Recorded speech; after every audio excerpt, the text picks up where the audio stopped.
Bem-vindo ao Gastro Talks, onde falamos como encarar as doenças gastrointestinais além da farmácia.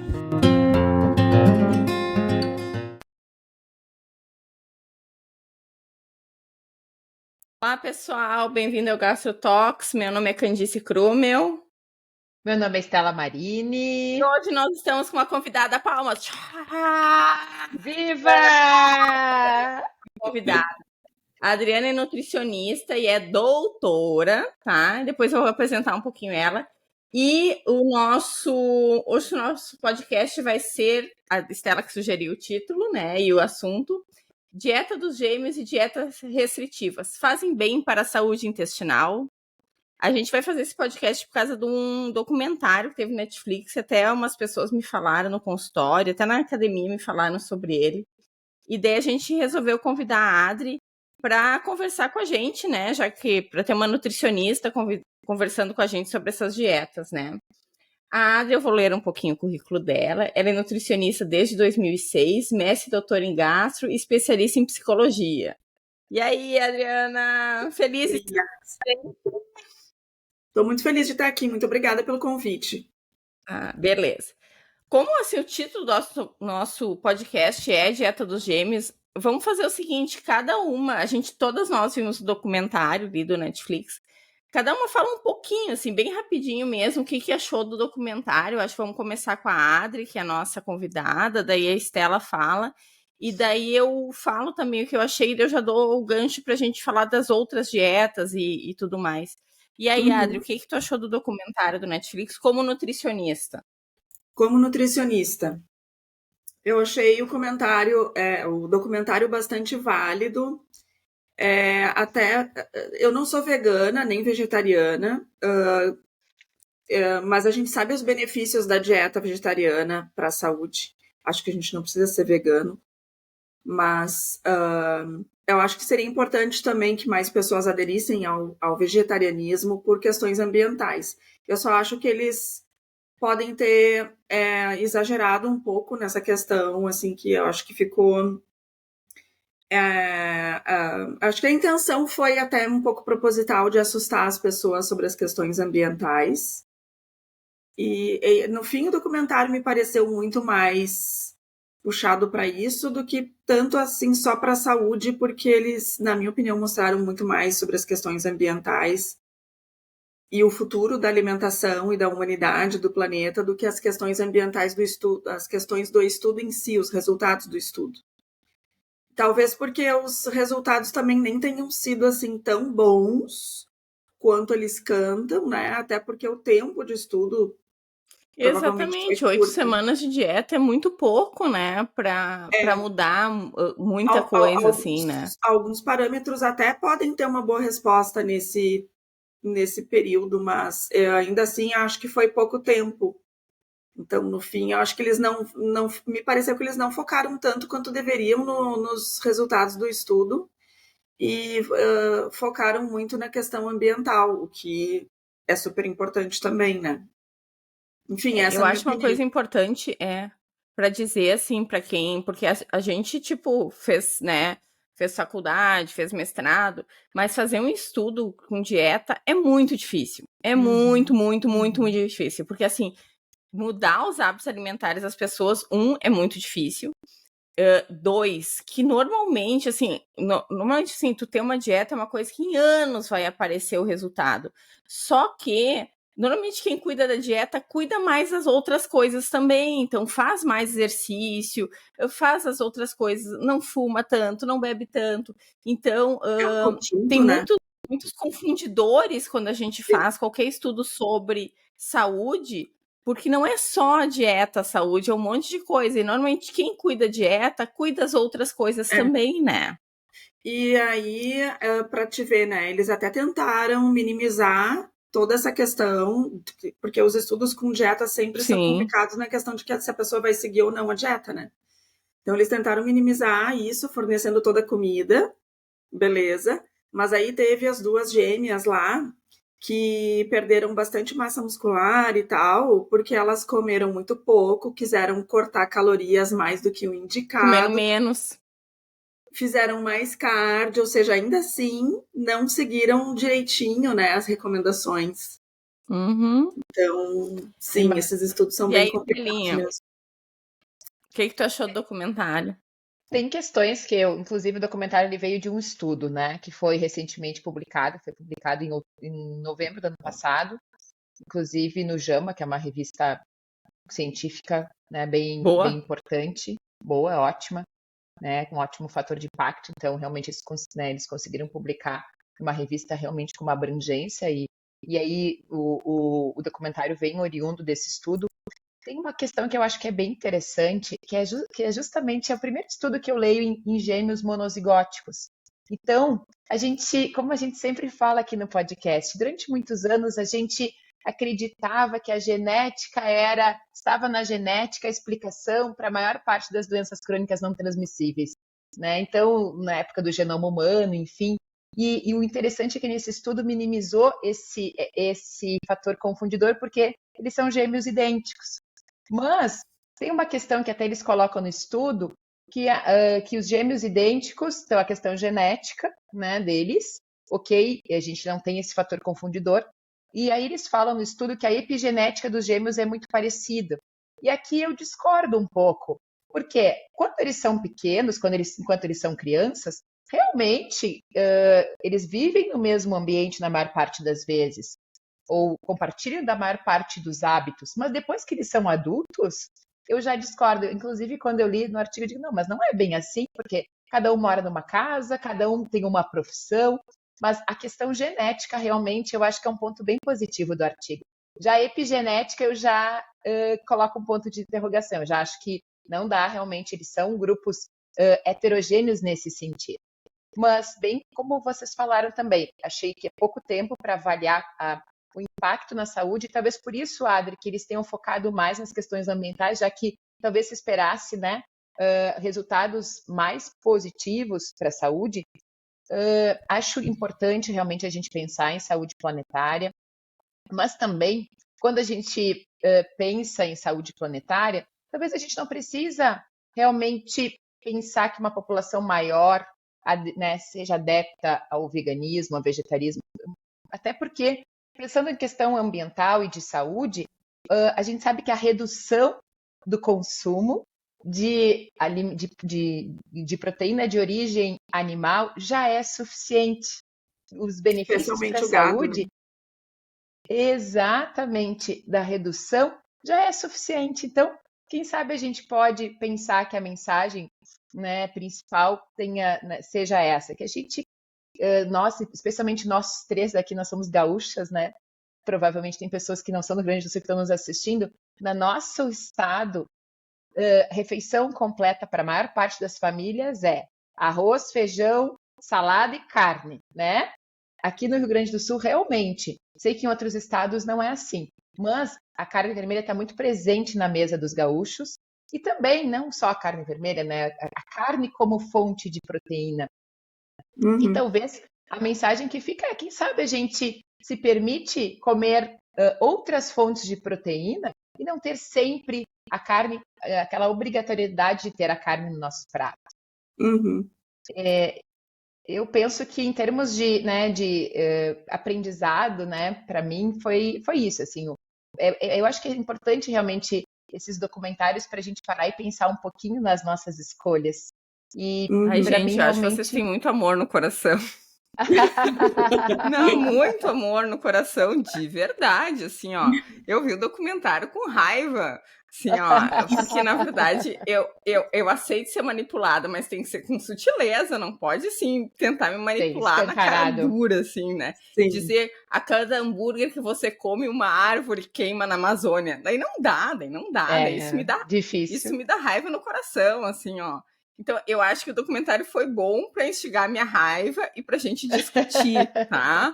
Agora, ele foi muito panfletário pro veganismo. Mas uma coisa assim, ó, é a mesma coisa tu fazer um documentário pra dieta carnívora, falando dos agrotóxicos e das modificações genéticas que eles fazem nas plantas, que isso vai levar a modificações genéticas nos nossos netos, entendeu? Sabe? Eu achei o entendi. documentário extremamente panfletário. Eu saí com o documentário com raiva, entendeu? Com raiva mesmo. Tanto que no mesmo momento que acabou, eu abri o artigo para ler o artigo. Vi que o artigo era muito ruim. Aí me deu mais raiva ainda, sabe? Então eu acho que vocês têm muito amor no coração. Vocês olham sempre o lado bom das coisas. E eu acho que foi bom para discutir. Ponto. Porque, assim, foi um documentário extremamente panfletário, e tem coisa errada ali do ponto de Muita vista coisa boa, científico. sim, com certeza. Do ponto de vista. Porque, assim, ó, a gente estuda isso, tá? Então a gente consegue ver, tipo assim, cara. Sabe? Tipo assim, tem coisa que não tá certa aí. Mas a maioria das pessoas não estuda isso. Então a pessoa vê aquilo e diz assim, meu Deus do céu, né? Mas tem coisa errada ali do ponto de vista científico, sabe? Então, eu só fiquei a fim de fazer aquela densitometria lá que eles fazem, que não é bem densitometria, o DexaFit, até olhei, veio $80 lá nos Estados Unidos para fazer. Isso ali eu fiquei a fim de fazer.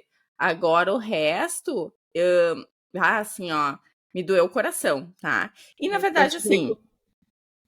Desculpa, para ver como ele é impactante o comentário, eu conheço uma pessoa que tem doença inflamatória intestinal, que viu esse documentário e se tornou vegana a partir desse documentário. E não houve espaço para uma conversa assim, no sentido, será que precisa? Quem sabe tu só reduz, então, né? Não haveria necessidade de te tornar vegano. Mas foi a partir daquele documentário ali, uma coisa bem recente. Então, isso tem um impacto verdade, bem assim, grande nas pessoas.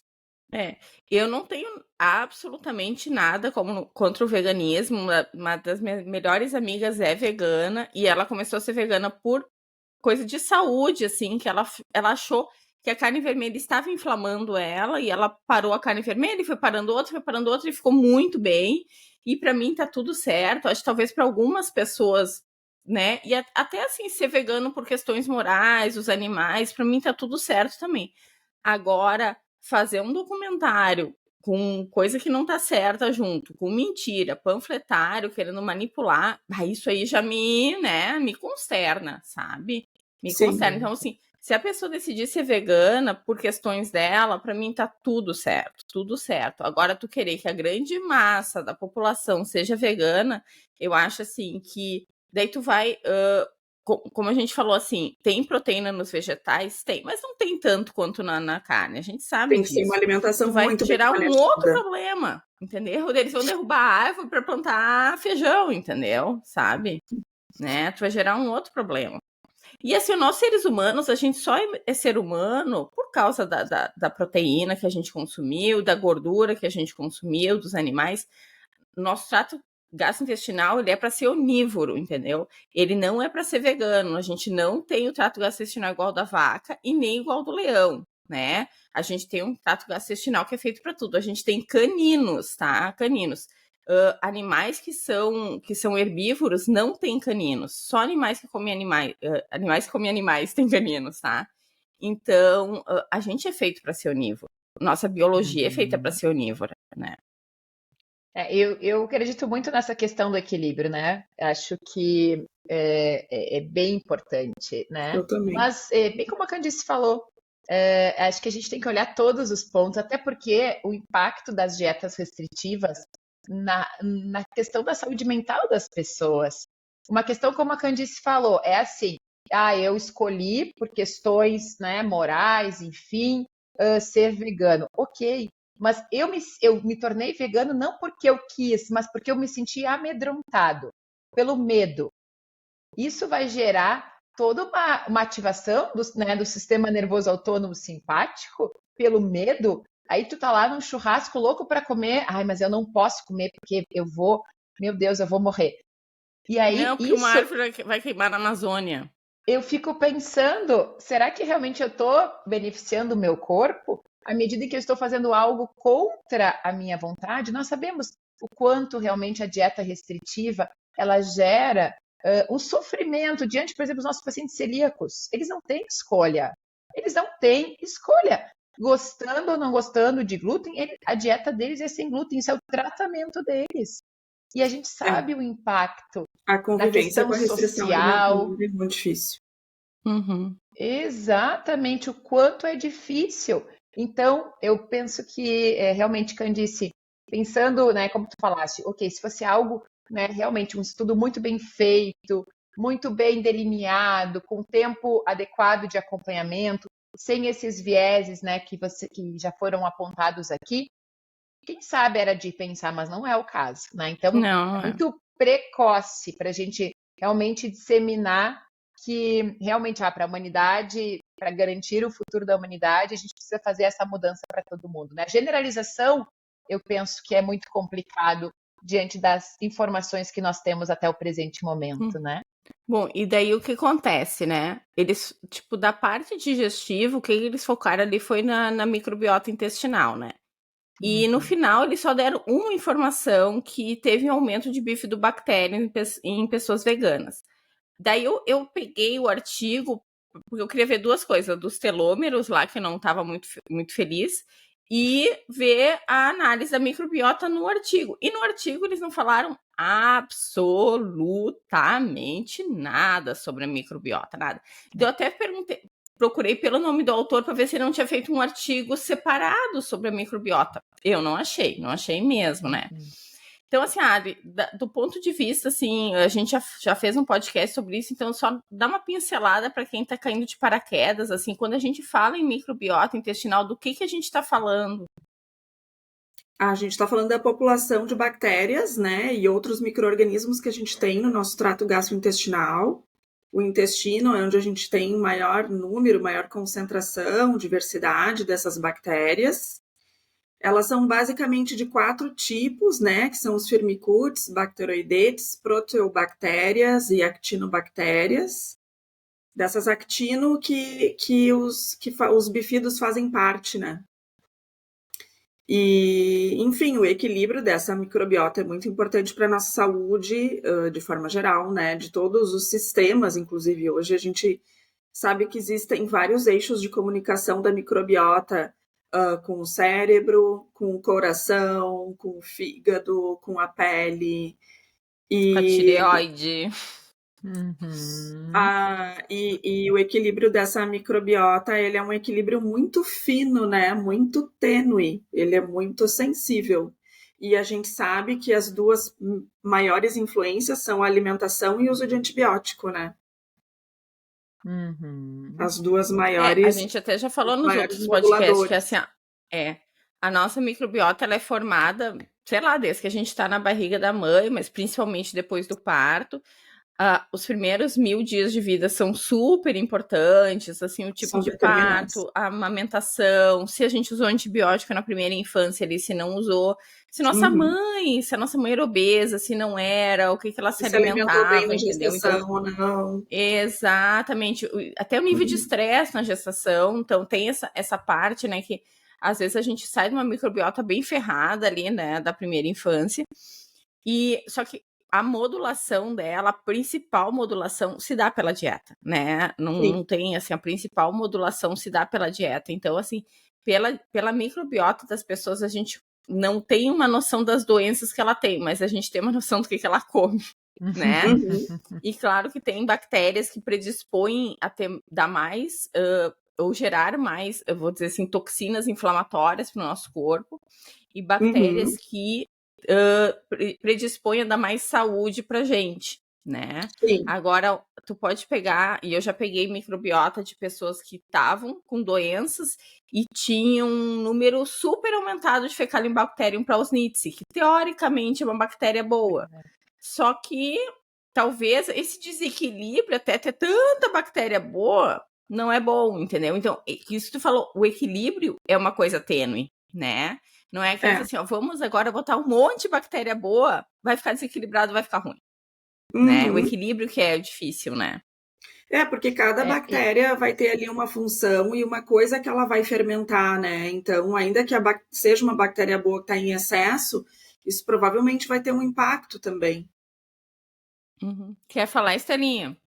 Eu acho sempre importante a gente reforçar aqui que microbiota intestinal é igual à nossa impressão digital. Não, por isso que é tão difícil os estudos da microbiota, porque a gente não tem um normal. A gente não sabe qual é o normal para a Estela. O normal para mim, talvez para a Adri, seja sinal de desbiose. Então, essa é a grande questão da microbiota. Eu digo, nossa, olha a complexidade do nosso trato gastrointestinal. Então, muitas vezes, né, eu me deparo com situações onde as pessoas têm a ideia de que modular a microbiota é igual dar probiótico e deu. E vai muito além disso, como a Candice falou. A principal forma de modular a microbiota é justamente a alimentação. Aquela alimentação colorida, diversificada, variada. E também, claro, como a Adri falou, evitar o consumo né, claro que tem situações em que é necessário. O problema é usar um medicamento como os antibióticos, que tem impacto tão grande na microbiota, isso não se discute. Tem muita coisa na medicina que se discute, mas nós temos muitas coisas que a gente não discute, que é o impacto negativo de grande parte dos antibióticos na nossa microbiota. Então, como é importante realmente... Usar, né? É diferente, né? Com certeza. Com certeza. Tem uma questão que eu acho importante, né? Que antigamente, né? Antigamente, olha eu. Vocês são da era que não precisava de receita controlada para comprar antibiótico, né? Então, eu lembro quando eu era criança, qualquer dorzinha de garganta, antibiótico. Qualquer dorzinha de garganta, antibiótico. E isso eu acho que foi algo positivo se a gente parar para pensar. Porque hoje a pessoa, para comprar antibiótico, ela não consegue mais se automedicar. Ela precisa ter passado por uma avaliação médica, né? Então, mas realmente a gente tem que ter esse cuidado, né? Então, em relação à questão da alimentação da saúde da microbiota, acho que a gente já está entrando nesse tema, né, Adri? Acho que tu poderia falar um pouquinho para nós do que realmente, quais são os alimentos que a gente sabe, né, que são benéficos, que alimentam as nossas bactérias do bem. A gente sabe que nós temos as bactérias, as comensais, as patobiontes e as simbióticas, né? As patobiontes são essas que podem gerar inflamação. As simbióticas são aquelas que geram produtos, geram substâncias que são benéficas para o nosso corpo. E as comensais, elas ficam ali olhando, né, Candice? Ocupando espaço também, entendeu? Ocupando espaço. Mas esse equilíbrio é muito importante, né? Eu gosto de comparar a microbiota como uma floresta amazônica. E a gente, vai ter alguns animais lá que não são tão do bem, mas eles fazem parte da cadeia alimentar, né? Então, fala um pouquinho para nós sobre a alimentação na microbiota, pensando nessa microbiota mais saudável. Bom, para uma microbiota mais saudável, eu penso assim que o melhor estilo de alimentação, na minha opinião, seria o Mediterrâneo. Porque se a gente pegar por aquele estudo, inclusive, daquela gravura que tu enviou, que eu também gostei muito, achei muito interessante, inclusive a plant-based, ela gerou uma menor diversidade, né, de bactérias. E na minha avaliação, assim, a mediterrânea, que é aquela dieta onde ela não deixa de ser plant-based nesse aspecto da parte dos vegetais, assim, porque ela também é uma alimentação que preza muito pelo natural, né? Então, é uma alimentação que tem bastante frutas, verduras, cereais integrais, grãos, leguminosas, como os feijões, que a gente é fã, castanhas, né, as gorduras de origem insaturada, como as gorduras do abacate, do azeite, das castanhas, das nozes, dos peixes gordos. Vai ter pouca carne vermelha, e na verdade, de forma geral, vai ter pouca carne, né? Não tem um excesso de carne. E o mínimo de produtos industrializados ou processados, pouco açúcar. Então, esse tipo de dieta, ele é uma dieta anti-inflamatória, tida como anti-inflamatória, e foi o que gerou maior diversidade e estabilidade da microbiota. Então, e aqui, se a gente for ver, é onde está o maior equilíbrio, né? Porque se a gente for ver a dieta ocidental, obviamente, né? É uma dieta inflamatória, gera menor diversidade de bactérias, aumento da inflamação. A keto, que seria a dieta cetogênica, gerou menor quantidade de bactérias e diversidade também. A sem glúten diminuiu cepas saudáveis, né? A plant-based gerou uma menor diversidade, a low FODMAP uma menor quantidade, especialmente de bifidobactérias. Claro que, como a gente estava falando também, às vezes o paciente ele precisa fazer uma restrição por questões de saúde. Mas se a pessoa não tem nenhuma questão de saúde específica, ela não tem nenhum problema com glúten, por exemplo, não faria sentido ela fazer uma dieta sem glúten. Ela poderia tranquilamente estar fazendo uma dieta mediterrânea, então. Perfeito. Eu acho que, na verdade, assim, a gente talvez... A carne em si, ela aumenta proteobactérias no nosso intestino, e as proteobactérias entram dentro daquelas bactérias que são patobiontes. Mas, assim, ó, não é que tu não possa ter proteobactéria no intestino. Tu pode ter em pequena quantidade, né? Deve ter até. Exatamente. Então, assim, lá em menos de 5% de proteobactéria, tá ok, vai, né? Então, esse que é o problema, assim, tudo que a gente come, a gente tem que pensar que a gente está nos alimentando, nos nutrindo, mas que a gente também está nutrindo os bichinhos ali. Então, se a gente come muita carne, a gente vai ter bactérias que fazem a digestão de carne, vai aumentar. Se a gente come muita fibra, a gente vai ter aumento de firmicutes, que são bactérias que se alimentam de fibras, né? Então, e esse é o que é o problema da carne, porque ele aumenta a proteobactéria. Então, se uma pessoa, às vezes, a pessoa, tipo, vai fazer uma low carb para emagrecer, tá? Porque a gente sabe que a low carb, ela ajuda, né, no emagrecimento. Daí, talvez seja legal, quer dizer, se não fosse caro, se fosse bem barato, fazer um estudo de microbiota antes para ver se ela não vai se inflamar fazendo aquilo. Porque se ela já tem um monte de proteobactéria, tu vai fazer uma low carb, tu vai aumentar muito mais aquilo ali, né? Exatamente. E a gente até já entrou no que a gente conceitua como dieta restritiva, mas assim, qual é o conceito de uma dieta restritiva? É uma dieta que exclui algum grupo de alimentos de forma geral, assim, por completo, né? É um padrão alimentar que vai limitar, assim, de forma significativa determinados alimentos. No caso da low carb, o carboidrato, né? No caso A dieta cetogênica também acaba sendo carboidrato também, mas mais ainda que a low carb, né? Mais ainda. Ou é uma dieta hipocalórica entra como restritiva ou não? Sim, entra como restritiva também. Sim, a própria vegana também, porque é uma restrição muito rígida, né? E muito grande. Então, é qualquer padrão alimentar que envolva a exclusão de grupos inteiros de alimentos. E aí a chance do desequilíbrio é muito maior, né? No Low FODMAP a gente já falou sobre, né? A gente tira ali aquela, assim, oligosacarídeo, monossacarídeo, né? Então também tu vai restringir um grupo alimentar, né?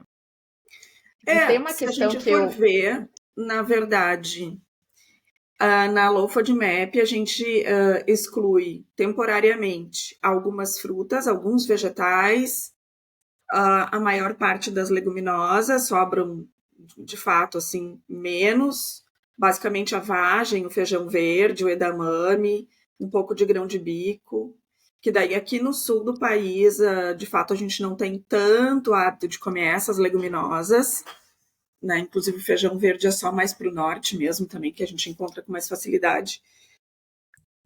Mas em termos de restrição de grupos de alimentos, eu não diria que ela é tão restritiva quanto outras. E ainda assim, ela já tem um impacto importante também na microbiota, né? Então, que dirá retirar completamente um grupo de alimento, né? Por exemplo, na Low FODMAP a gente não tira, por exemplo, todas as frutas ou todo o carboidrato, né? Tira-se alimentos específicos, que são aqueles que fermentam mais. E ainda assim também já gera um impacto importante. O que tu ia falar, Estelinha? Tem uma questão que eu acho aqui bem importante da gente conversar, que é o seguinte: cada vez mais eu percebo que os pacientes estão chegando no consultório né, por terem escutado na internet algum influenciador digital, enfim, preconizando, né? Então, orientando dieta restritiva para uma determinada queixa, e os pacientes já chegam sem uma orientação individualizada.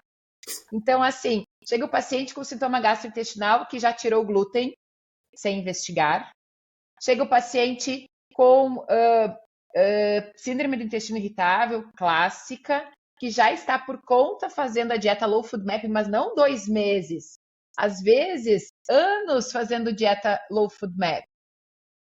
E eu digo que para retirar, ok, é complicado, mas depois para reintroduzir aquele alimento, depois que a pessoa já criou uma crença, não posso comer tal coisa porque aquilo lá faz muito mal para mim. E claro que pode realmente fazer, mas às vezes é porque ele está com desbiose, né? Naquele momento.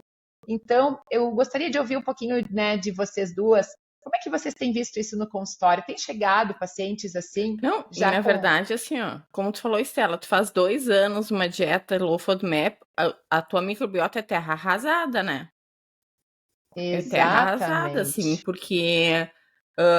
porque ali, né, esses alimentos que tem high FODMAP são alimentos ricos em fibras também, então tu vai Uhum. matar um monte de bactéria fermentadora que são boas para o nosso intestino também, entendeu? O excesso é que é ruim, mas elas são importantes porque elas produzem ácido graxo de cadeia curta. Então, alguém tá 2 anos numa dieta low FODMAP, a microbiota tá arrasada, assim, tipo assim, botaram fogo na Amazônia, que nem fizeram no documentário, né? Acho que só a mais arrasada é a da dieta ocidental, né? Sim. Não, mas olha só. Na verdade, é que depende também, porque assim, tem a dieta ocidental baseada em alimento processado ruim mesmo, assim, né? A dieta ocidental, tipo assim, como X dia sim, dia sim, dia sim, dia sim, né? E tem a dieta ocidental, que talvez é o que a grande parte da nossa população até consome, que, tipo assim, é carne, feijão, arroz, blá, blá, blá, que vai, entendeu? Né? Aquela dieta Bolacha. mais ou menos.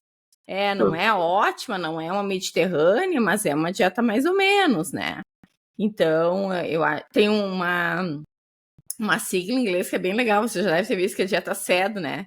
Que é Standard Occidental Diet, que é essa dieta com bastante ultraprocessado, que deles fizeram a sigla SED, que quer dizer triste em inglês, né?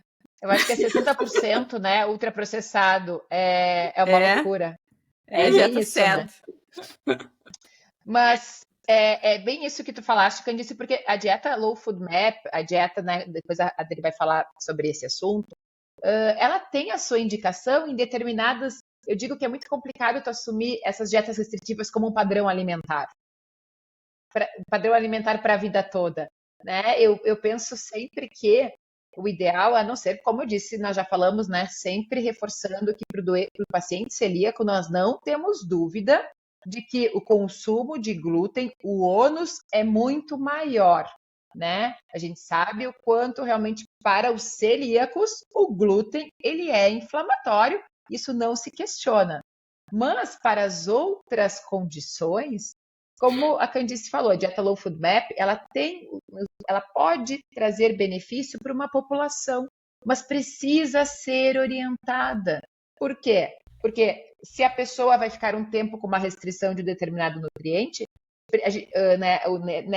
nessa organização alimentar, é importante ter uma outra fonte de nutriente que não seja tão fermentadora assim.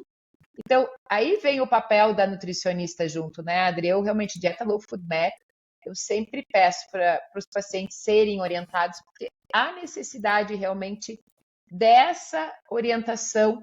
Então, gostaria que tu falasse um pouquinho para nós como é que tu vê essas questões das dietas restritivas na tua prática clínica, né? Como é que tem sido para ti? Como é que os pacientes estão chegando, se eles já chegam orientados ou se eles, né, acabam chegando, eles, né, se auto-retiraram os alimentos. Tem de tudo, tá, gurias? Tem aquele paciente que já tá com tanto medo de comer que ele chega comendo frango e arroz e ele já tá assim, às vezes, alguns meses. Tem aqueles pacientes com intestino irritado que já vieram orientados, só que a fazer a dieta Low FODMAP, por exemplo, já estão fazendo, só que eles não foram orientados sobre o protocolo completo, de que a fase de exclusão é temporária, tipo, né, no máximo 6 semanas. Depois tem os testes de reintrodução, depois tem a interpretação desses testes, e aí tem a personalização, né? Existe uma orientação final para o paciente, né? De quais, a partir da interpretação dos testes, quais daqueles carboidratos ele tolera e quanto ele tolera de cada um.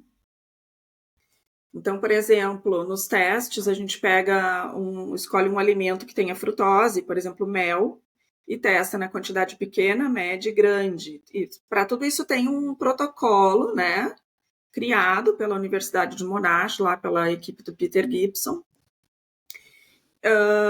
E aí, depois a gente escolhe um alimento que tem oligosacarídeo, testa na quantidade pequena, média e grande.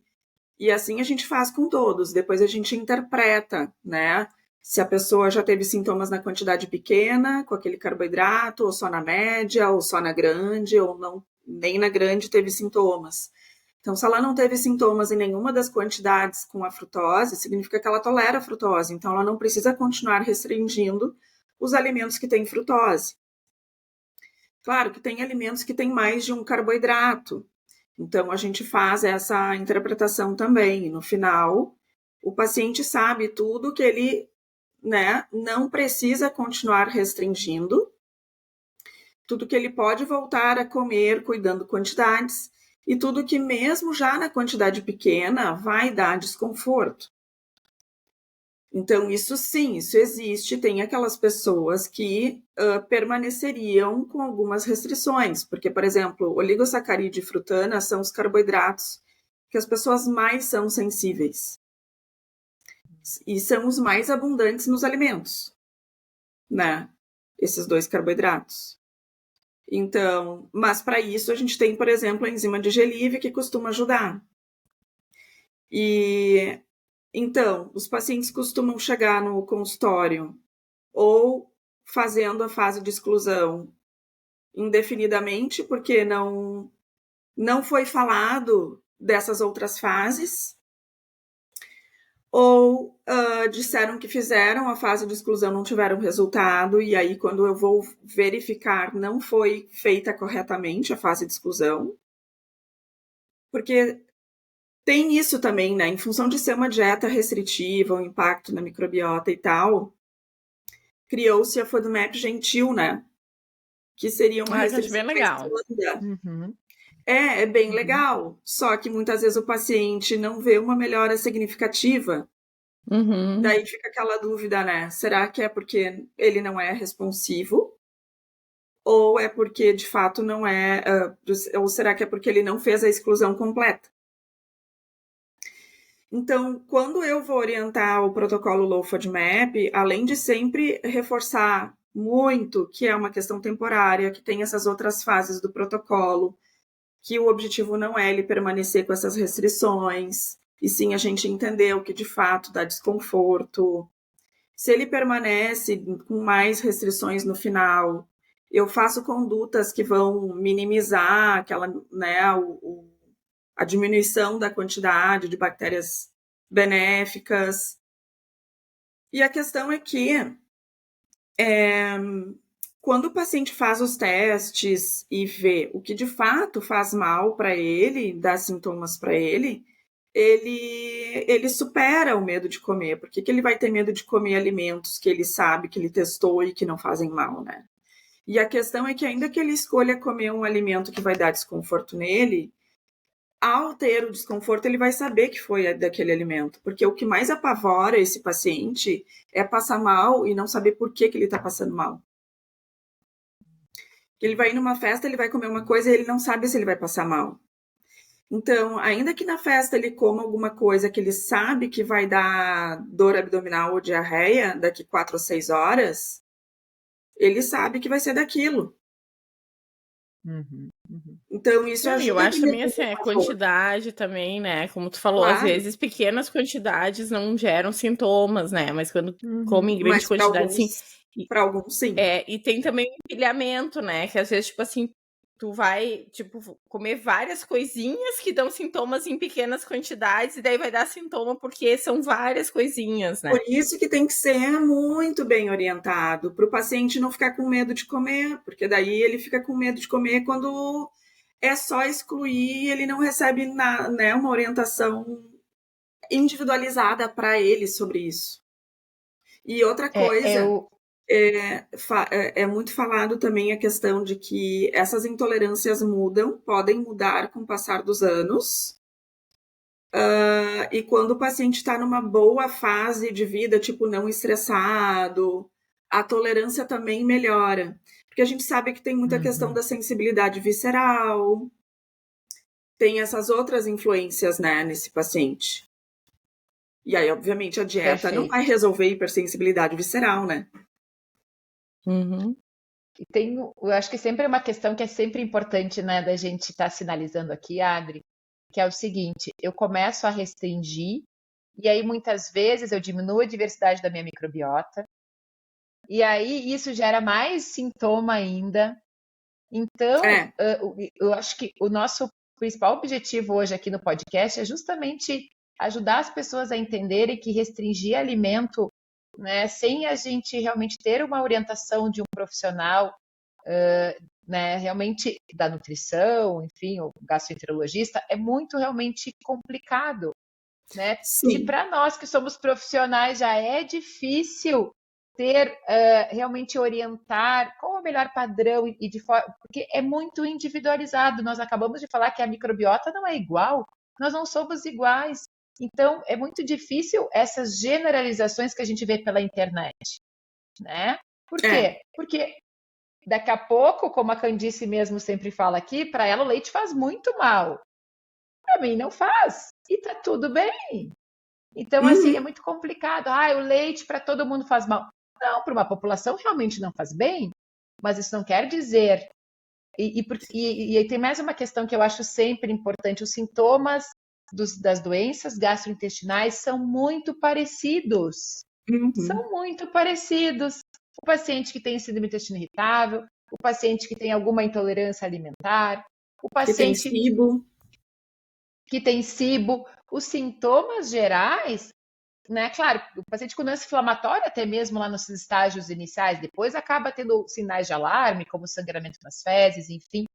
Mas, muitas vezes, olha só, eu li na internet que tal pessoa tinha, né, estufamento, distensão, tirou tal alimento, ficou bem, então eu vou fazer porque vai acontecer comigo isso também. Não quer dizer. Oi, Stella. Sabe que ontem também... Não, só para dar um parênteses, ontem eu estava falando com uma paciente com constipação sobre a importância do exercício físico, das fibras, né, aquela coisa. E dela olhou para mim e falou assim: eu tava lendo na internet, será que não pode ser síndrome do intestino irritável? Eu falei: a gente tá falando da mesma coisa com nomes diferentes, entendeu? Porque assim, síndrome do intestino irritável, com predomínio de constipação, a gente trata com fibra, com exercício físico, então é a mesma coisa, só com um nome diferente, mas a gente tá falando da mesma coisa, né? Então, às vezes os pacientes, eles querem dar um nome, tá tudo certo dar um nome, mas o tratamento é pelos sintomas do paciente mesmo, né? Desculpa que eu te interrompi aí, Adriana, fala aí. Não, capaz, eu ia dizer que essa questão do que o paciente decide restringir, muitas vezes baseado naquelas situações assim, ele estava comendo, aí depois ele teve um desconforto, e ele atribui o desconforto a um alimento que ele comeu, que ele julga que, por alguma razão, foi aquele alimento. E aí ele exclui aquele alimento. Só que, para o sintoma que ele sentiu e para o alimento causar aquele sintoma, nem teria tido tempo hábil. Sim! Então, isso é uma coisa também que às vezes é difícil de fazer o paciente entender, né? Não, mas o alimento não chegou lá ainda para causar esse desconforto. Isso foi outra coisa que te causou desconforto. E a gente vai ver muitas vezes foi a maneira como ele comeu.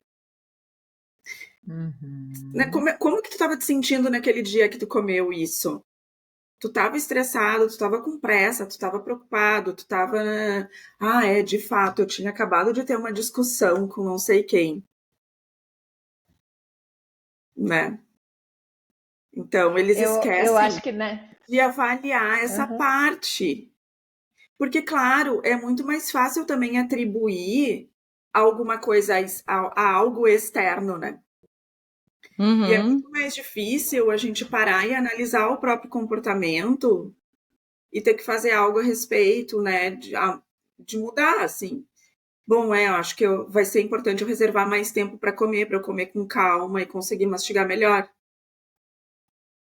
Porque esse arroto que eu tô sentindo depois de comer, esses gases, não é necessariamente o alimento X, é a maneira como eu tô comendo, Uhum, uhum. né? E É, aí Adri, o isso paciente é uma. também tem muito assim, ó. Ah, eu comi tal coisa esses dias e não me fez mal, mas e aí ontem eu comi e me fez mal. E agora, o que que eu faço? Eu recebo muito esse tipo de pergunta. Eu também. Tipo, não sei, né? Tipo, vamos ver melhor o que pode ter acontecido. Eu dou a mesma resposta. Não sei. E como no século XXI, não sei qual é a tua a observação, eu não tenho nenhum estudo a respeito disso, isso é minha observação no consultório. Com certeza, a pergunta diante de um paciente com sintoma gastrointestinal, como é que é a sua mastigação? Você come rápido ou devagar? A maior parte das pessoas nunca nem parou para pensar, mas fala já no automático, eu como muito rápido. E Sim. muitas vezes ela tem anos, uma vida toda de come, estufa, distende, mal-estar digestivo, aquela pessoa que tem que sempre tomar um chazinho depois, né? Chá Uhum. digestivo, e ela nunca parou para pensar ou nunca foi orientado da importância da mastigação Aham. e como realmente faz diferença. A gente sabe que quanto mais a gente mastiga, quantos benefícios tem, né, Adri? Então, essa história, a Candice e eu, a gente sempre fala: tira o celular da mesa no momento da refeição. Aquele não é o momento de estar respondendo mensagem. Se você tem mensagem para responder e é urgente, responde a mensagem. Depois você vai comer.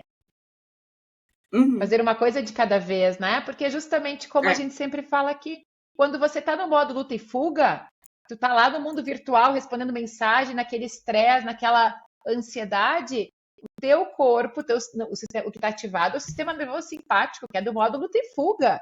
O nosso Uhum. corpo não sabe dimensionar se tem Uhum. uma formiga ou é um leão atrás de ti, ele vai te preparar para Uhum. correr do leão, Não, ele é isso o que eu modo falo para os pacientes, na sobrevivência. verdade, o sistema, que o computador deu pau, parou de funcionar, ou apareceu Uhum, um urso, vai ser o mesmo hormônio que vai ser liberado. Uhum. O corpo não vai dizer, não, exatamente. agora é um urso, libera um hormônio. Agora é o computador que não está funcionando, libera outro hormônio. O hormônio é o mesmo, né? É. E Ainda quanto que não seja também realmente. um acontecimento real, né? É só se eu estiver pensando, mas e se na reunião o meu chefe não sei o quê? Então é uma coisa que nem aconteceu, mas eu já tô com medo.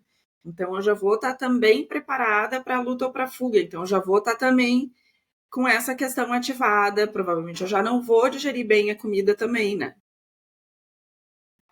E isso também acontece nas restrições, né? Quando o paciente ele criou aquela crença que tal alimento faz muito mal para ele. Como eu disse, tem alimentos realmente que fazem muito mal, mas isso que é a dificuldade na reintrodução. Para uma pessoa que passou 3 anos comendo arroz com frango, achando que só isso que ele pode comer, quando tu fala em introduzir outros alimentos, existe uma tendência do medo ser, né, do modo luta e fuga de alguma forma, porque logo vai remeter àquele sintoma, não é? Então, como Sim, tem essa realmente. questão da antecipação dos sintomas, né? Quando a gente vai para a Uhum. psicologia, aí a gente vê essa questão da antecipação, da amplificação, do sugestionamento, do efeito nocebo. Não é, tem pacientes que falam assim, eu não posso nem olhar para o alimento que já me dá náusea. É óbvio que a náusea é É, de origem central, né? Porque assim, se o alimento nem chegou no trato gastrointestinal, é óbvio que a náusea não pode ser que aquele alimento está fazendo mal para a pessoa antes de ele entrar no corpo da pessoa, entendeu? É o centro do vômito lá sinalizando alguma coisa. Então é de sistema nervoso central, né? Exatamente. é por isso que eu sempre converso muito com os pacientes sobre isso, assim, de que é muito importante se propor a tentar reintroduzir, né? Às vezes o paciente ele já está tanto tempo sem consumir glúten ou laticínios, ele diz assim, não, mas eu me sinto bem assim, eu não quero reintroduzir. Eu falei, mas vamos tentar, porque tu provavelmente vai tolerar e a gente tem vida social, imagina tu sai para comer com a tua família e tu não come, né? Se pelo menos souber que tu tolera comer um pouco, tu vai conseguir participar, enfim. Se tu não quiser voltar a comer no dia a dia, então tá, tudo bem, mas pelo menos na vida social, né? Provavelmente tu vai ver que tu tolera, enfim, eu tento conversar dessa forma. E normalmente eles topam, assim. Eu acho que até a última medinho. pergunta que a gente tem aqui é assim, o que fazer quando é preciso restringir alimentos a longo prazo, né? Porque às vezes precisa, né? Eu acho que a gente até já falou um pouquinho sobre isso, né? Candice, antes da Adri nos falar sobre isso, eu queria só trazer aqui um depoimento pessoal, né? A minha filha, a menor Alice, quando ela era bebê, ela teve alergia, o diagnóstico de APLV, alergia à proteína do leite de vaca. E eu sou super tomadora de leite, consumo lácteos a vida inteira. E eu fui realmente, né, para poder continuar amamentando ela. E eu, né, então precisei eliminar os E é bem chato, lácteos. precisa eliminar tudo, né? Lácteos. É horrível a dieta, né? Exatamente, é uma dieta super restritiva. Não é da lactose, é proteína, então tudo que tem contato com leite precisa tirar, né? Exatamente, não é dieta sem lactose. Então, foi muito difícil de fazer, muito difícil. Eu ia nos aniversários infantil, eu podia comer no máximo uma batatinha. Ele ia no máximo uma batata frita e olhe lá. Mas, enfim. Então, foi muito difícil. Foram ali 8 meses, muito difícil. Perdi muito peso e a restrição, para mim, realmente dolorosa. Bem isso, né? Não era eu que estava escolhendo de alguma forma. Eu tinha necessidade, eu sabia dos benefícios para minha filha, enfim, ok. Mas, o que aconteceu quando eu pude reintroduzir o leite? Eu fiquei intolerante à lactose.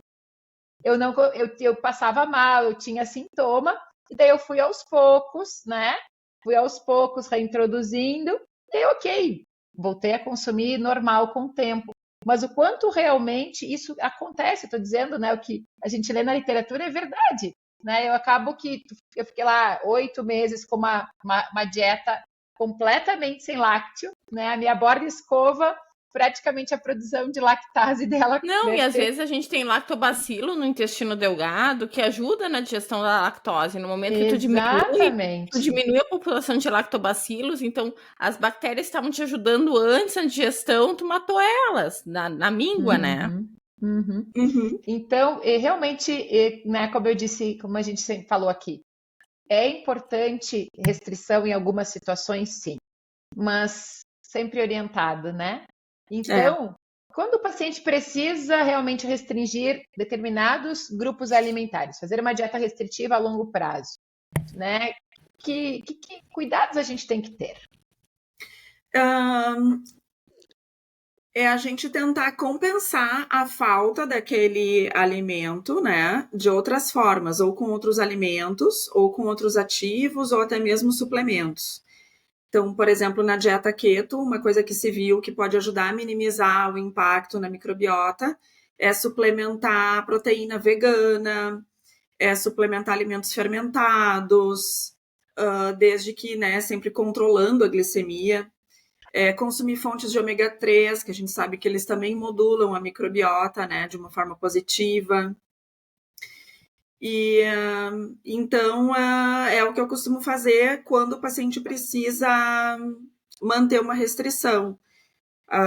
Um recurso é a suplementação também, né? A gente não pode negar que eles ajudam. Existem formas, só que exige também do paciente ter esse cuidado extra, né? Porque a gente tem que pensar assim, não é só os macronutrientes, né? A gente tem esses micronutrientes que estão nos alimentos que a gente nem sabe muito bem, né? Vamos combinar. As fontes, assim, de vitaminas e minerais. Se me derem uma cenoura, eu sei algumas vitaminas que tem, mas eu não sei tudo que tem ali dentro, né? Por isso que é importante, de tempos em tempos, consultar, seja com nutricionista, com gastro, quando há uma restrição permanente, para verificar se a alimentação está adequada, porque às vezes no dia a dia a gente vai descuidando sem perceber, né? A gente às vezes diminui o consumo de fruta ou de verduras ou de determinados alimentos, de castanha, enfim, ou de peixe, e a gente não se dá muito conta, e aí a alimentação vai ficando, às vezes, menos nutritiva. Então, quanto mais a gente conseguir ampliar dentro daquilo que é possível, né, da restrição do paciente, e tentar mitigar, né, de outras formas esse impacto na microbiota, não vejo outra saída, né? Não sei se vocês enxergam alguma outra alternativa. Não, eu acho um pouquinho, a gente até já falou assim, que às vezes pequenas quantidades o paciente vai tolerar, não comer todos os dias o paciente vai tolerar, né? Aquilo que daí a gente tava falando tentar dos ver com ele testes, né? estratégias que, tipo assim, talvez ele não precise fazer a não ser realmente da celíaca que tu já falou, né, Estela? Mas que ele não precise fazer uma restrição 100%, que ele possa fazer uma restrição 70%, 60%, né? Tirar do dia a dia e deixar para datas especiais, né? Ou como até tu mesmo falou, né, Adri? Consumir sabendo que vai ter sintomas depois, tipo assim, eu vou comer porque eu quero comer e amanhã eu vou estar com a barriga que é um tambor e tá tudo certo, né? Vai passar em 2 dias. Fala isso também. Não, a intolerância à lactose acho que se presta muito bem para esse exemplo, né? Os intolerantes à lactose, segundo a literatura, e é o que a gente vê na prática clínica, até 10 gramas de lactose eles conseguem ingerir, a maior parte das pessoas, a não ser que a pessoa seja alérgica, né? Enfim, mas a maior parte das pessoas que tem a hipolactasia secundária, né? Que é essa intolerância à lactose da vida adulta, até 10 gramas de leite, que geralmente, né, me corrija se eu estiver incorreta, um copo de leite, ela consegue ingerir. Então, especialmente se for dividido. Especialmente se for de uma vez só. Fracionado. Isso. E me diz uma coisa, então, vocês como médicas gastroenterologistas, esse recipiente de medicamento que tem lactose, uma quantidade assim, 400 miligramas de lactose seria uma quantidade biologicamente impossível de causar sintomas. E as pessoas... Microgramas, na verdade, né? Não. E as pessoas não dá nada. insistem em dizer que dá sintoma. Efeito nocebo isso, né? Não tem, porque é muito, realmente muito pouco. A não ser que a pessoa tenha hipolactasia primária, que isso aí é raridade na população. É raro, né? muito raro. Eu não tenho nenhum caso de hipolactasia primária, que é aquela geneticamente determinada que desde criança nunca conseguiu ingerir nada de leite. Mas é que a quantidade ali ela é muito pequena. E a maior parte dos comprimidos tem no recipiente realmente essa quantidade, eu digo, mas vamos falar, né? Eu já fui em um congresso de medicina, no brasileiro, que o médico falou do comprimido. Assim, tipo, lá na frente, o cara que estava falando de intolerância à lactose falou: cuidem muito com os comprimidos. Eu pensei, eu odeio esse congresso, tá? Então, assim... A gente está revoltada hoje. Eu me revolto com facilidade. Então, a gente vê médico falando isso. Sim, então, não vamos botar a culpa total nos pacientes, coitados, né? Eles ficam que nem aquelas bolinhas de pimbolinho indo pro lado pro outro. Porque a gente vê médico falando que comprimido dá sintoma. Sim, de fato. Teve uma vez que eu falei para uma paciente que essa quantidade não era possível de causar sintoma, né? Mas o meu médico disse que dava, que não era para eu tomar. Deu. Momento de fazer assim, né? Mas muito produtiva a nossa conversa. Eu acho que nós estamos indo para os minutos finais, né, Candice? Nossa moderadora de hoje. Sim. E eu digo que ano passado, então, nós começamos nosso podcast, esse projeto, né, que realmente eu tenho um carinho todo especial e eu sou muito grata a Candice por ter dado esse start. E justamente ano passado, quando a gente finalizou o podcast, nós falamos que nós teríamos realmente novidades, né? E aí, estar com a Adri aqui hoje é realmente, eu digo que é uma nova fase do nosso podcast, onde nós traremos convidados com expertise num determinado tema, para estar conversando aqui conosco, e eu digo, e aprendendo juntos. Essa troca, ela é tão, eu digo que soma tanto, e essa visão multidisciplinar, como é importante dentro da gastroenterologia, especialmente quando a gente fala das doenças intestinais.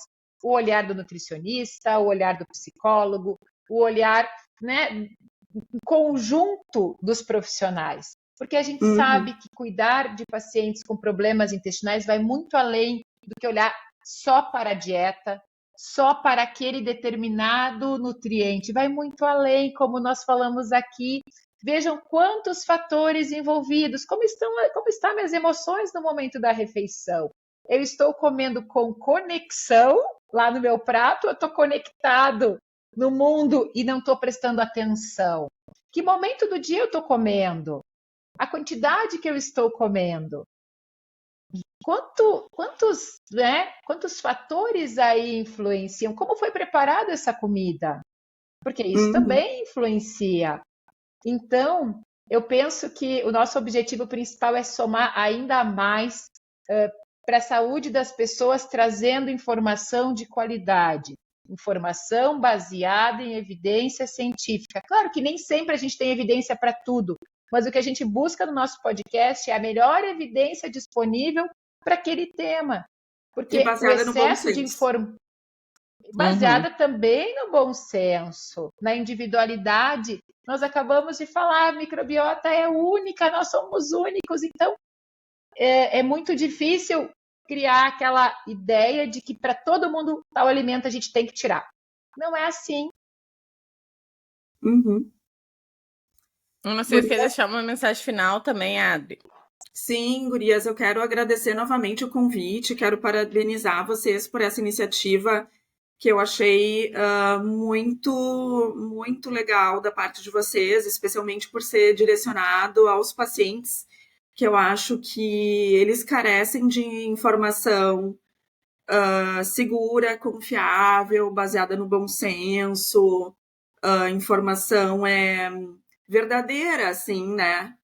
Então, e eu sei que não é fácil disponibilizar desse tempo no dia a dia, né? Com essa frequência que vocês fazem, tendo a vida corrida que se tem, né? E vocês têm filhos, eu até que não tenho, né? Mas vocês ainda têm filhos e ainda assim estão aqui cumprindo o papel de verdadeiras médicas mesmo, né? Então, meus parabéns para vocês. Muito legal. Eu acho que eu queria deixar de mensagem o seguinte, gente, vocês pensarem em fazer uma dieta restritiva, procurem um profissional antes, porque, na verdade, vocês podem estar restringindo a saúde de vocês, assim, cortando coisas da alimentação, né? E tomem cuidado, assim, vamos voltar lá para o início do podcast, tomem muito cuidado, assim, com as coisas que a gente vê na TV, no TikTok, no Instagram, essas coisas muito sensacionalistas, assim. Porque eu acho, assim, isso que a Estela falou, a chave para nós no planeta Terra aqui é o equilíbrio, né? Então, essas coisas que é muito, assim, muito bom, muito 880, tem coisa errada. Tem coisa errada, tá? Eu sei que a gente tenho muito cuidado com isso. Eu sei que a gente está no final, mas uma coisa importante só para a gente, antes de desligar, por que o equilíbrio é tão difícil para as pessoas, né? Que eu não sei se vocês já perceberam, que é muito mais fácil as pessoas aderirem uma coisa 880, do tipo sensacionalista, do que uma coisa equilibrada. E se a gente for ver, o perfil do paciente mais ansioso e estressado, ele é justamente mais perfeccionista, ele é mais 880, então ele vai conectar, ele vai coligar com a ideia. Mas faz mais sentido. Para ele, né? Para o funcionamento dele. E aí, quando a gente propõe uma coisa baseada em equilíbrio, ele se sente muito solto. Ele se sente meio perdido, meio... como se ele tivesse desamparado. Ah, não, mas ela não me proibiu isso, mas ela... Tá, mas como assim? Como assim eu posso um pouco, eventualmente, com moderação? Então, às vezes, é difícil para ele, pelo perfil psicológico, entender o que significa isso. Ótimo. Mas, enfim... Vamos, eu acho que a gente tem que fazer um podcast só da questão do comportamento alimentar. Mas eu achei combinado de fazer, né? Isso, perfeito. Acho que a Adri vai precisar voltar aqui novamente para a gente poder estar falando mais sobre esse assunto, que é muito realmente importante. Eu sou apaixonada por comportamento alimentar. Acho que é um dos pontos que a gente deve sim estar olhando, né? Mas muito obrigada, né, por esse 23º episódio do nosso podcast. E falem as redes sociais de vocês, gurias. Isso. Nos siga, o meu Instagram é Estela, com S mudo Marini Gastro. Adri? O meu é o Tem Instagram Intestino profissional? Feliz. O meu, Que legal! O Intestino meu- Feliz. o Intestino Feliz é o meu Insta profissional. Que legal. E o meu é candicecrumio.gastro. Tá, pessoal? Foi um prazer. Mandem aí perguntas pra gente, coisa e tal. Daí no próximo podcast a gente responde. A gente vai botar o link dos artigos que a gente usou na descrição do podcast, se alguém quiser procurar na internet. Mas são os artigos que são em inglês. Então, assim, tem que estudar, tá, pessoal? E foi um prazer. Gurias, beijo. Beijo. Até Até a mais. próxima. Tudo de bom. Tchauzinho. Até. Tchau, tchau, Tchau. gurias. Tchau, tchau.